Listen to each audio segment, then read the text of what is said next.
You're live.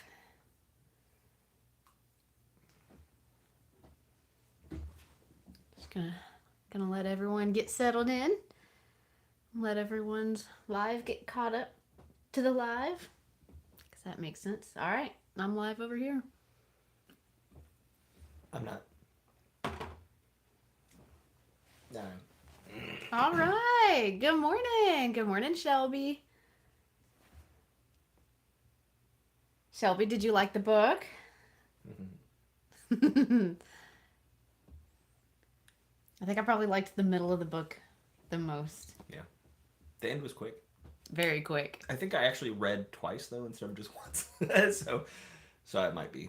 You read the ending twice? No. I read 2 times. For the other readings, I just read once. I sat down and read. Just the whole thing in one. I think I read twice this time, so it seems extra short. Oh, yeah. Gotcha. Yeah. Gotcha. She says it was okay. Yeah. I read all of this last part Sunday after the show. Like, I just finished the whole thing, and then I've been reading Harry Potter the rest of the week. All right, we ready to get started? Yeah, let's do it. Ooh, you were really, really quick. Rock, paper, scissors. Like Cheat 'em. Hey, I won. Welcome to Books We Never Read. Except for those we have. I'm Nicole. And I'm Jason. And this is, this is episode 44 of Books You Never Read, where we're talking about Well Met by Jen DeLuca. Mm-hmm. But we're talking about chapters 17 through... no, that's not true. 19 through the epilogue. The last third of the book, if you will. So before we get started, please make sure that this is the episode you really mean to be watching. We talk about what we've read as if you have also already read it. So spoilers abound. If you're just getting started with Well Met by Jen DeLuca, go back 2 episodes, get started at the beginning so you can be with us and we don't ruin anything for you. We are on YouTube, obviously. We meet every Sunday live at 10, unless otherwise posted, but you can always catch us on the replays. We're also off of YouTube on Goodreads, where we continue the discussion if you would like. And we're available on YouTube Music as a podcast. So if that interests you, you can subscribe that way. And you don't have to watch us. You can just listen. Yep. So not only is today the last day of this reading, but today we also put out the syllabus for, I think it's called The Reserve by Mark Edwards. The Retreat. There you go. It's like the same. Different. Thing. By Mark Edwards. Anyway, and so that's our next book. It's going to be sort of like a thriller mystery kind of thing. I don't know anything about it. I found it online. No one has recommended this to us, but it's supposed to be really good. So I'm very excited about that. And if you are looking in our channel, you might notice that we are going to be going live again tomorrow night at 7 o'clock Central American Time, whatever PM. that is. PM. I mean, I could do AM, but like whatever. Anyway, but it's our 1-year anniversary, like last week, and we didn't do anything for it. And so we're going to kind of just do a recap of everything we've read and talk about what we liked and kind of our experience of doing it this far. Happy birthday to Books We Never Read. Yeah, we don't expect everybody to join us, but I think it's important for us to do as a kind of a milestone. Yeah, and really relive everything quickly. There's some things I think we read that I have forgotten about already. Oh, yeah? So, Dan Brown for one. Peggy Perkins says, it bothered me. Audible, I won't be in much today. Peggy, well, I'm glad I got to see you real quick. Shelby says, more of a meh for her. Middle of the book was definitely the best part for her as well. So, well, I mean, and this was a book that was intended to be just a happy, quick, easy read. Yeah. So, of course, the ending was going to have a little bit of a final struggle and then wrap it up neatly in a little bow. Yeah. You know, and just be done with it and move on. So that was the point of it, and it did that well. Yeah. I was excited for reading this book because it's, like I've said before, it's unlike anything I've ever read. It might be unlike anything I will ever read again, right? I'm just kidding. I don't know. I've got Verity on the list. Yeah, so we'll see. But it was fun, and it was like a good like easy read compared to Dune and some of the other things that we have done, right? Yeah. But like those, when people say like, "What's your home genre?" Hard, like that's my genre. Difficult, right? Like that's what I like. I like big meaty books that need work. It doesn't matter what genre they're in. That's what I'm looking for. But I did have fun, and this is something Like I could see it all in my head because I've been to one of these, Yeah, and that was yeah, fun. that was fun. Yeah, the Ren Fair stuff was fun. The literary stuff was fun. Like the Shakespeare banter was fun. I And really enjoyed all of that. yeah, and the characters are funny. And yes, the characters were funny. They were pretty realistic, Mm-hmm. as far as just people go. Yeah. And there were lots of like little micro lessons to be learned along the way, Sure. which is lovely and the point of books. Well, right? you know us. It doesn't matter what we read. We're gonna find something out of it that we can like apply elsewhere. Yeah, well, because that's the point. Yeah, sure. And so one of those things, one of those like little lessons to be learned is if you are ever intending on dating a teacher or marrying a teacher, you need to understand the end of summer blues, right? Like when the lesson planning kicks back up and you realize you had too much fun over the summer and now you're punishing yourself because you have all these lesson plans that you need to make and your whole life is about to be over for 8 months while the school year's going on. It's a real thing. On the outside of it, people think, oh, being a teacher is like the perfect career. You get summers off. If you have kids, your schedule is the same as the kids. No, it's not. You are deceased for 8 months. And that is it. You don't have any time that is your own. The school owns you. The kids own you. The parents own you. You do not get to be yourself. So well, I'm really angry about it. Former teacher issues over here. So when Simon is kind of going through that funk, he's at the bookstore, he's working on his school stuff, and he's like, really just in the zone doing his work. And she's like, "Ooh, this is weird." Nope, not weird. Totally normal. Mm-hmm. You got to get it done. Otherwise, there's too much at stake when you're a teacher. If you're underprepared, you're not just messing up your day. You are messing up the education of all these wee ones in your room. Mm-hmm. So there's just a lot at stake there. So just be warned. It's a real thing. Yep. Oh, and then you've got your boyfriend playing all the Assassin's Creed in your living room at full blast while you're trying to work. I mean, it's frustrating. That was fun. Let's see.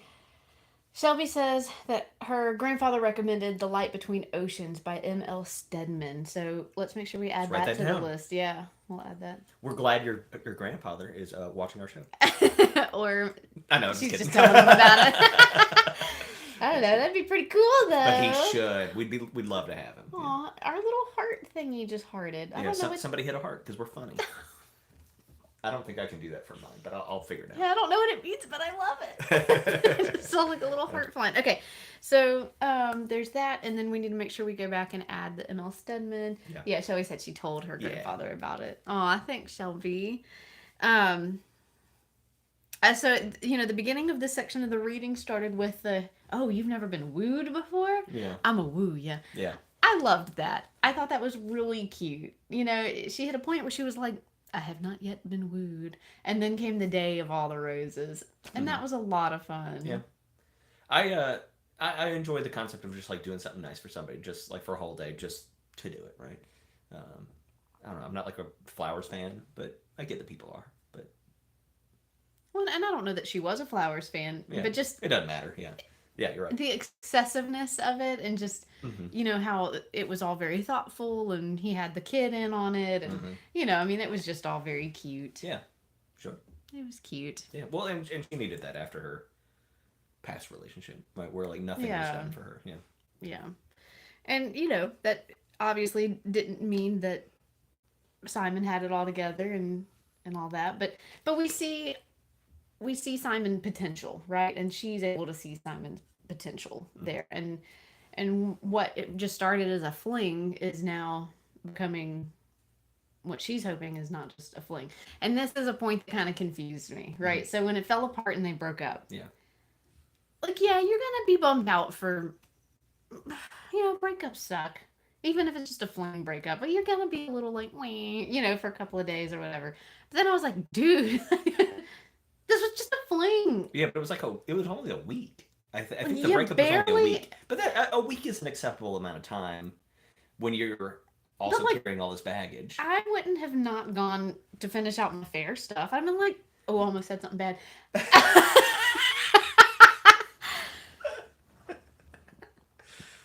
What do you like? Tell me. I would have been like, forget that. I'm going to go and just have a good time and finish out my fair time. Sure.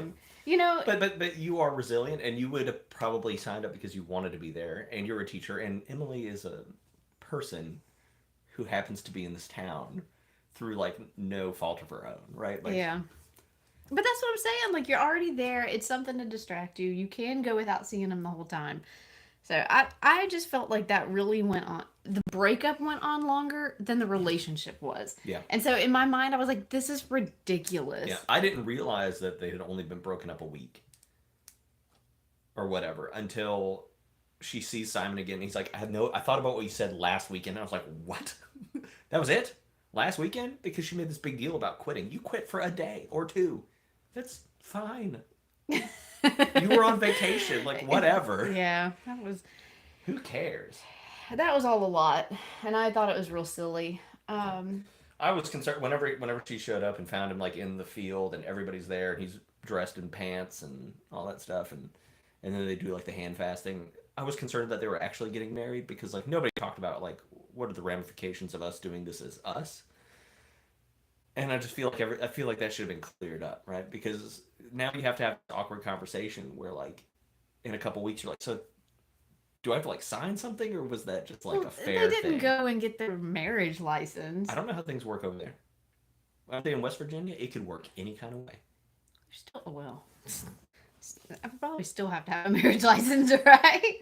Doubtful. Oh, yeah. But so that was nice, right? Like, so Simon's got his baggage. Emily's got her baggage. Normal people come to relationships with baggage. That is very real. It's easy for us in the real world to be looking at this fake story and being like, these things aren't healthy. Yeah. But in real life, things aren't that clear and clear cut. And so I did think that it was really sweet that even though they were broken up, Emily was like, Chris, please have this conversation with Simon. Yeah, like, sure. He's not well in this capacity Yeah. and something is wrong. And so there's still that a very important concept. Just because like you're not romantically involved anymore or broken up, it doesn't mean that you're not caring for the human Sure. being within. And so I thought that was really nice. And that's also the element that touched Simon as well and made him realize that he was putting too much of himself into this very important production. But this is not life. Right. This should be something extra on the side and enjoyable. Right. And so I thought that was really cool that gesture of caring about the human inside was enough to bring him around to realize that he was pushing everybody aside and her to the side and his own progress as a person to the side to hold on to this little fair for his dead brother. And, his little phrase that he said that, his brother died, but he's the one who became the ghost. That was a good recognition for him. And that's a very real thing. We do get lost in the memories of other people and trying to build legacy. And, in order to keep someone else's memory alive, we can lose ourselves in that. So I thought that was a nice exploration of human stuff. Sure. Yeah, I mean, he claims to have learned some things. I will believe it when I see it. Well, the next book by Jen DeLuca, whatever the next one is, Well Played. Okay. I think it's from Stacy's point of view, and Simon's still kind of being a weird punk about stuff. Well, he doesn't. Yes, Emily is right. I'm on board. He can say Emily is right, but we're talking about at least 3 years of practice that he has had to be like this. Right? Probably more, because you don't just like your brother dies and like you suddenly show up this way. You don't just become a tightwad. He has some things to work through. Yes. And and so by the epilogue, it appears that he has worked through those things, but we don't see any of that, right? And I'm sure it was a bit of a struggle. So I would recommend counseling. Yeah.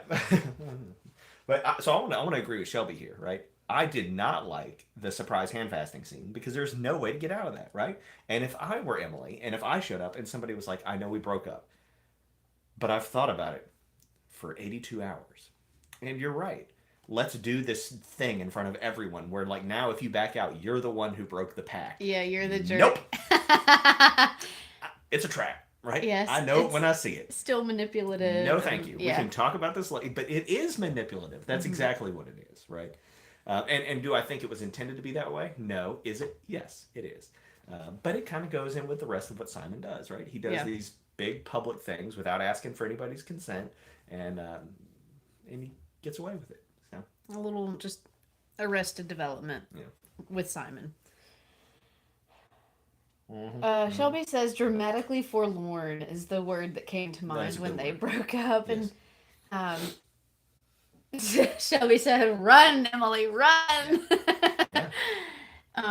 But again, I think what we were supposed to get out of this was everybody has issues.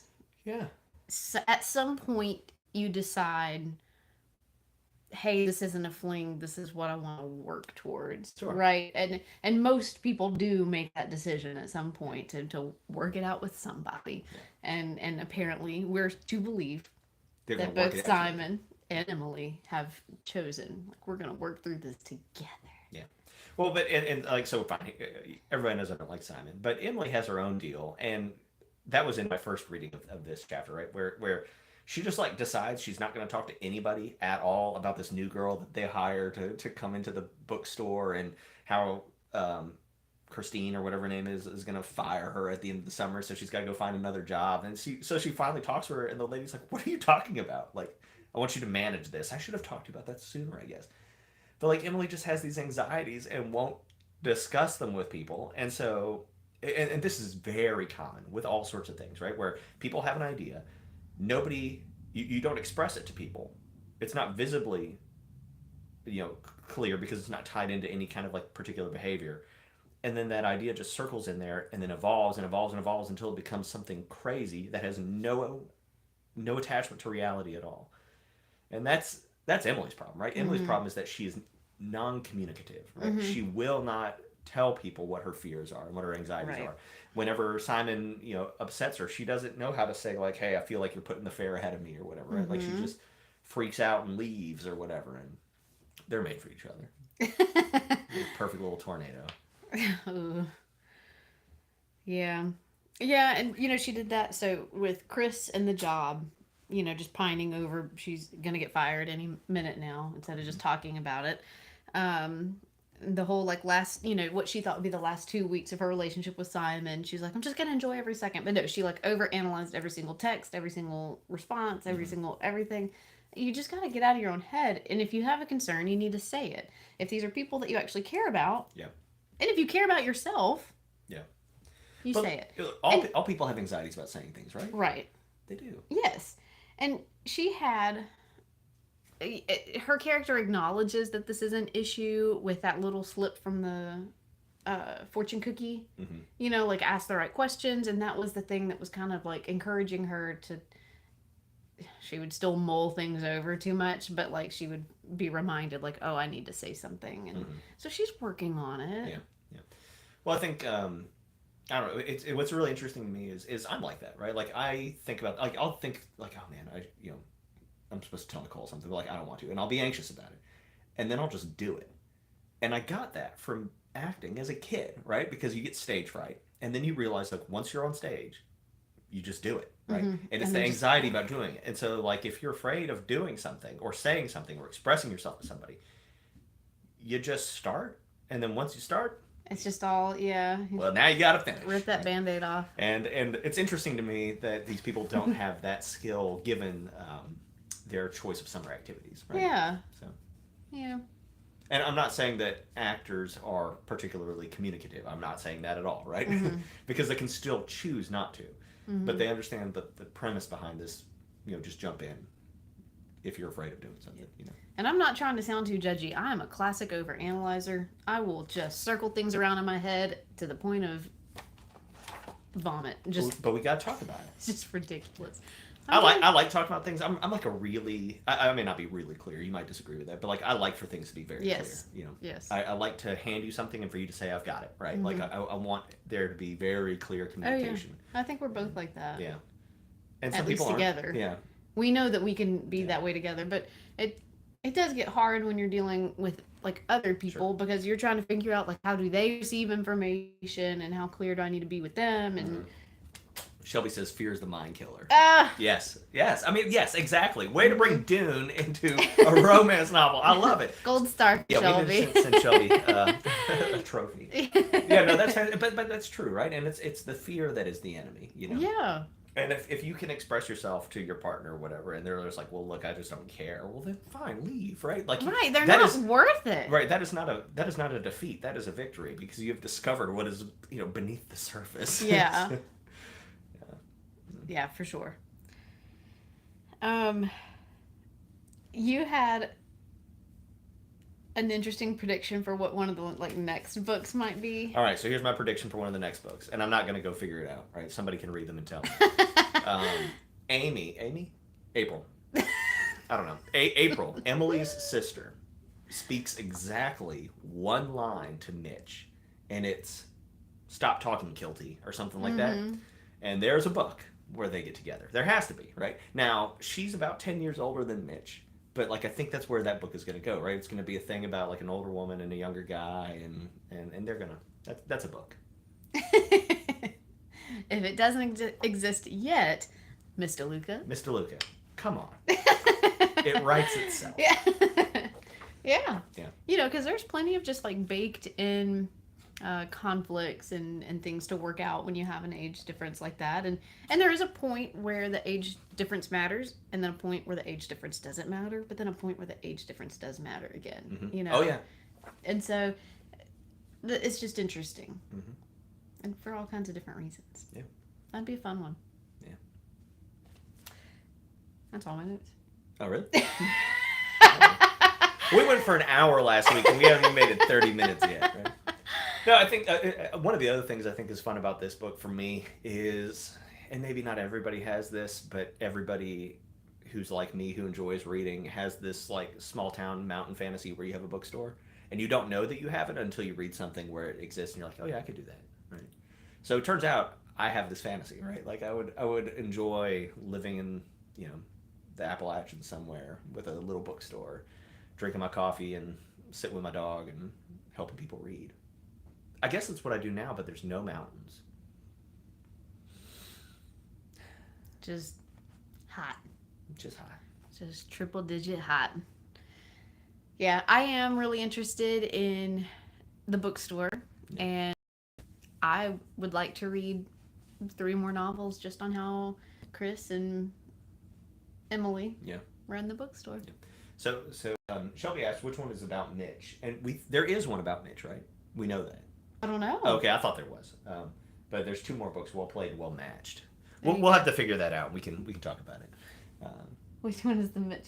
Yeah. I may read another one. I don't know. Okay, so the next one in the series, there's a little snippet at the end of this book previewing the next book, and it's definitely Stacy centered, and it was talking about her summer fling that we kind of got a little hint of. Oh yeah. So it goes into that a little bit with her, and it's we know Stacy, but we don't really know the character who's also in the fair that she was hooking up with. Oh really? Yeah. So okay, he's a new one to us. Okay, gotcha. Yeah. Gotcha. Interesting. Yeah, and so my friend that recommended this trilogy, she said that both the other books are related, it's a similar character, there's tie-ins, it's all the same fair probably, but it's not all the same people. So how fun. And I read in the afterward that Jen DeLuca wrote this book after being a tavern wench. Oh yeah. At the fair, and they have a local fair that she either works or attends. Gotcha. And cool. So she said she got to learn more about the fair workings and stuff to write this book, and she said that was really cool. I've got some photos of us from when we went to the Ren Fair. They're loaded up on my phone and ready to get posted after this episode. So. That was fun. It was fun. It was really, really fun. And I wasn't ready to go back the next year. Yeah. But I would like to go back again. I think they want to go this upcoming year. Interesting. That was mentioned to me recently. So. But yeah, I don't really have much else to say about it. It was very straightforward. I did all my psychoanalysis last week, and we keep my mouth shut this week. We really had a lot to unpack last week, and I really enjoyed that. So I'll say this: I have I have been talking to several people, mostly at my job, about like how much baggage I have from my job that I did not know I had until I read this book. Yeah, so that was fun. But yeah, it's good stuff. That's the point of reading. We get to learn all kinds of things about ourselves. Yeah. Overall, did you enjoy the book? Yeah, sure. It's not the bottom. It's not my top 5, but I didn't expect it to be. It did exactly what I wanted it to do. Mm-hmm. Yeah. So, and now that we're done, I don't remember what I said. I assumed the spicy level of it was last week. I said it was probably like a 4 or so. Mm-hmm. And now that it's done and we've seen all the spice it has to offer. Yeah. I mean, I'd say this was overall probably spicy level of like 2. Yeah. It really wasn't. Yeah. Wasn't that spicy? Yeah, the second scene was much more contained. Yeah. Yeah. Yeah. I mean, it was, not a book that if I knew someone was reading, I would be like, do I need to leave the room? Yeah. Sure, yeah. It's less spicy than, like, most sex scenes in movies that are out and about. Sure. Or, like, HBO. This was nowhere near HBO spicy, right? Yeah, like, HBO goes nuts. Yeah. That's what you pay for. That's not what I pay for. So, yeah, I thought, it was a good first dip the toes in the water. Yeah. For a romance for us, I think. Sure. Can I say something that's like unbook related, but is related to what we do here? Absolutely. So I had this thought last night. I was like dead tired last night. I went to bed at like 7, and then just like struggle slept all night until this morning. And at some point, I started having these thoughts about like books and how books take you to. We read books to take us to another world, and so we can experience other lives and other places without ever going anywhere. And then I started thinking, I think I made a joke recently, maybe it was for our last book, I don't remember what it is, but about how, like I know this is the real world because like I wouldn't have picked this one, right? Do you remember that? Like I would have picked like a wizard world or something, if we could just plug in. But what if, in the future, the way that we make art is to make experience, right? In the same way that we make paintings and music and books, but it's whole experience. And you can like choose to go live these different lives, right? And so like, what if what we're living right now is the books of the future, right? And it's, you can choose different lives to lead and be like books plus, right? Where you actually get to go in and experience it. That's coming, right? That's coming. No? Okay. I don't know. I had thoughts, but I don't even know how to go. So it's fine. Interesting. Yeah. Interesting. Yeah. Yeah, like if you could live a whole life, right, and that was what you were going to do instead of a book, would you do it? That sounds cool. I don't know. Oh, it's weird. Anyway, don't worry about it. Sorry. Sorry. For a second, part of what you were explaining, there's like a Star Trek Next Generation about that where Picard gets like injured or something, or really he's like kind of attacked by some other life force or whatever. But while he's, to what we can tell, in a coma or something like that, he's living an entire life on the planet of this other species. Yes. And it's beautiful. I mean, and when he wakes up, when he wakes up, sorry, I haven't had enough coffee today. When he wakes up, he's mourning for the loss of that entire life. I mean, he had his kids, and he was working towards getting like water on this planet. I mean, he was like really an important person in the community, and he had his wife, and he had he had his music. He played the flute, and so even after he wakes up and heals from all this, he still has his flute from that, and he plays weird every once in a while in like way later episodes and stuff. Interesting. Yeah.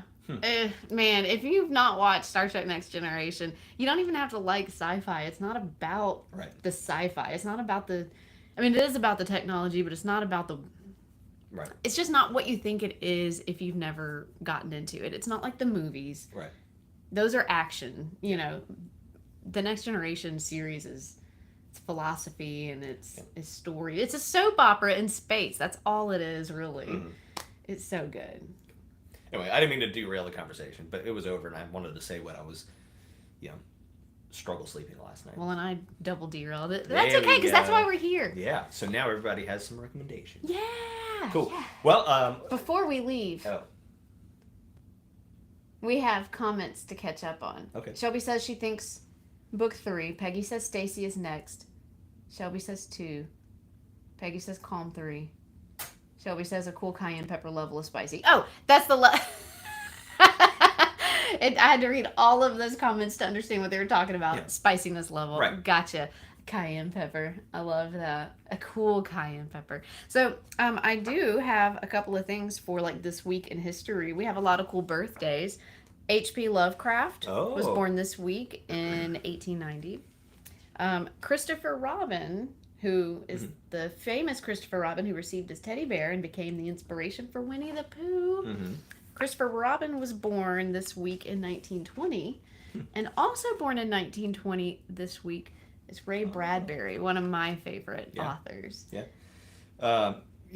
Before we started this book club with you guys, we had like started a little thing just ourselves where we were reading H.P. Lovecraft every week. Man, I totally forgot when we dropped off of that. Well, and then we started this. Yeah. And it was about the same time. So, Yeah. They're hit or miss. mostly myth. Mostly miss, but they're fine. Like the concepts are cool, They are but cool. the storytelling is a struggle, For sure. And but I think that there's a version of H.P. Lovecraft where other authors have kind of retold the stories, and Neil Gaiman is one of the ones that's contributed to that. Yeah. And that might be interesting. That'd be really cool. Yeah, I think the concepts are really neat. One of my favorite games right now is called Victoria 3. It's like a historical simulator or whatever, but you can put a mod in there where they put an island in the middle of the Pacific Ocean, and it's an island of the old ones. And so you can like send one of your generals to that island, and you have to like make choices, and you go through with like a storyline where you're exploring this island. It's really cool. Neat. Well, and he was not appreciated in his own time either. Yeah. He died at 46, I think, of starvation. So he did not do well. Yeah. And he was not well. Yeah. And we know that. Sure. Poor guy. All right. Well, I guess that's it for this book. We're going to start reading the Retreat today. And so if you want to stick around and watch that live, you're welcome to do that. Otherwise, the episode will be up and it will give you the breakdown. Absolutely. Cool. We appreciate everybody joining this week. Yeah, thanks for being with us into a romance. And let us know if you would be willing, not like maybe anytime soon, but if you'd be willing to do another romance novel. I have a couple on the list that have been recommended and might be a fun time. But if you need a very long break, just let us know that as well. And any other book recommendations you have, please drop those in the comments so that we can add them to the list. And Shelby will add for sure your grandfather's recommendation to the list as well. Definitely. So thank y'all so much for joining us and being a part of it. And tomorrow night at 7 Central. Yes. PM. Sorry. So 7 all Central, of those things are true. We're going to be doing our recap of the year, so feel free to join us if you like. Our channel's birthday celebration. Alrighty. Shelby says level 5 or higher of spicy. Like, that's what you would want to read? Oh. Turning up the heat. Y'all gonna make me blush. We'll need help because I don't know that the rest of the world is on board with our spice meter. And so I don't know I don't know how to pick a book that would be the appropriate spiciness. Yeah. I think putting pepper on stuff is spicy, so. Yeah, he thinks arugula is spicy. Bye, guys. Bye. I can't. I just can't. Not with you. Not today. What?